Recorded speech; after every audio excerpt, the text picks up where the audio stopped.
Anda mengalami banyak masalah, butuh dukungan doa, ikuti Menara Doa GJKI Sunter setiap Senin sampai dengan Jumat pukul 18 lewat Zoom. Meeting ID 488-317-1824. Kami siap membantu Anda.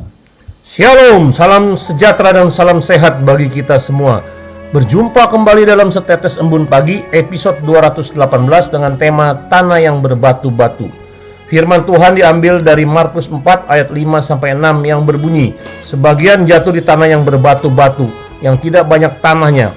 Lalu benih itu pun segera tumbuh karena tanahnya tipis. Tetapi sesudah matahari terbit, layulah ia dan menjadi kering karena tidak berakar. Saudara, tanah yang kedua dalam perumpamaan penabur adalah tanah yang berbatu-batu. Buku Transformasi Hati Eddie Leo mengatakan bahwa penelitian mengenai otak manusia menemukan 95% kehidupan manusia dikendalikan oleh pikiran-pikiran bawah sadar. Hanya 5% dari waktu kehidupan manusia dikendalikan oleh pikiran-pikiran sadar. Sedangkan 70% dari ide-ide yang ada dalam pikiran bawah sadar adalah ide-ide negatif dan merusak. Bruce Lipton PhD, The Biology of Belief. Tanah yang berbatu menggambarkan orang yang mendengar firman Tuhan dan segera menerimanya dengan gembira. Firman Tuhan itu telah masuk ke dalam pikirannya, otak kiri, bahkan telah menyentuh perasaannya, otak kanan.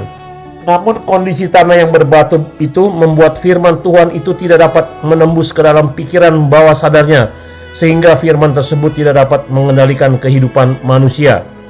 Dalam Markus 4 ayat 6 disebut dengan istilah tidak berakar, yang artinya hidupnya tidak dapat digerakkan oleh firman Tuhan. Ketika penindasan atau penganiayaan datang karena firman itu, pikiran lama atau ide-ide yang negatif dan merusak mulai muncul dan mengambil alih kendali hidupnya.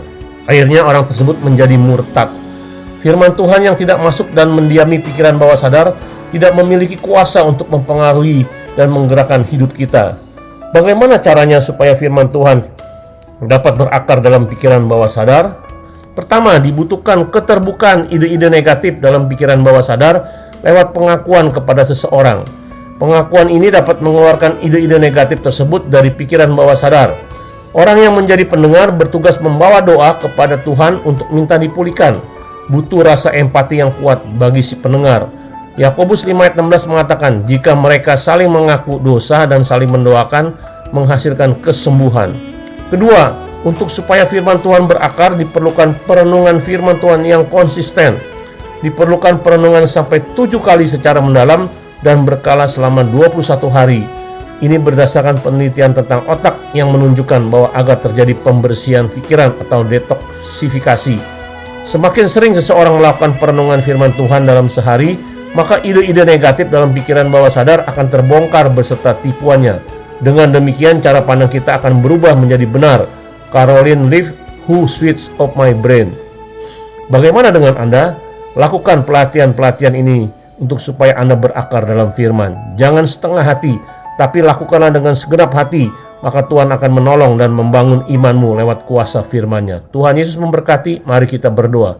Terima kasih Tuhan, Engkau mengingatkan kami untuk merenungkan firman-Mu terus-menerus, bahkan membuang pikiran-pikiran negatif lewat pengakuan kepada seseorang. Tolong kami Tuhan hidup dalam komunitas yang saling membangun. Di dalam nama Tuhan Yesus, haleluya, amin.